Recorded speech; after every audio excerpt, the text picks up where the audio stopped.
ओ सुंदरराव सांगा ना।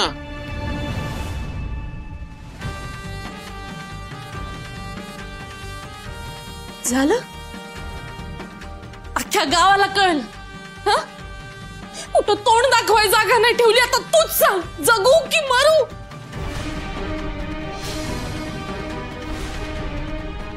डॉक्टर, मला या समजातून बाहेर काढा।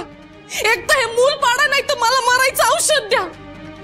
मी पाया पडते तुमच्या, काहीतरी करा डॉक्टर, मला या समजातून बाहेर काढा, मला नको हे समज।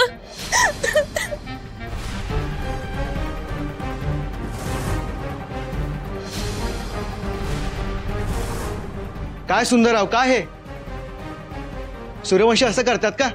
गावावर उभा मारतात आणि असले धंदे करतात?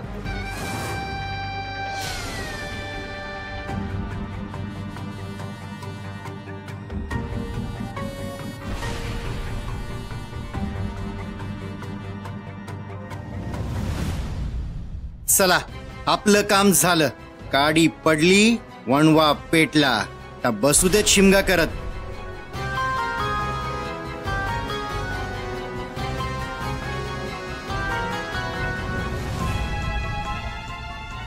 मेनका, काय होतंय? सुंदरराव तुम्ही थांबा।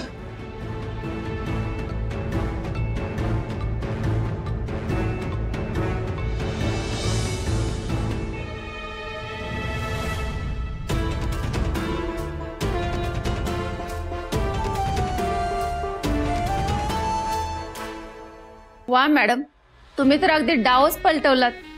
कसलं भारी डोकं चालवलं। त्या अक्षरा मॅडमच्या कानफटात मारल्यासारखं झालं। आपलं असंच असतंय, म्हणून वात्या वाऱ्याला धरायचं नाही आणि मेनकाचा नाद करायचा नाही।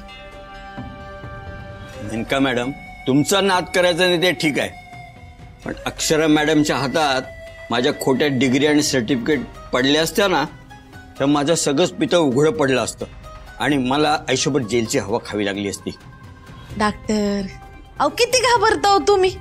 तुमचं पैसे मिळालं ना तुम्हाला, मग शांत घ्या की जरा। बाकीचं समज बघायला मी आहे, तुम्ही नका उगाला टिव टिव करू। हं? एक वेळ 4 पैसे कमी मिळाले तरी चालतील, पण जेलची हवा नको। काहीही करा, पण ह्यापुढे मी हे नाटक नाही करू शकत। नाटक नाही करणार म्हणजे? असं घेतलेलं काम अर्ध्यात कसं सोडायचं?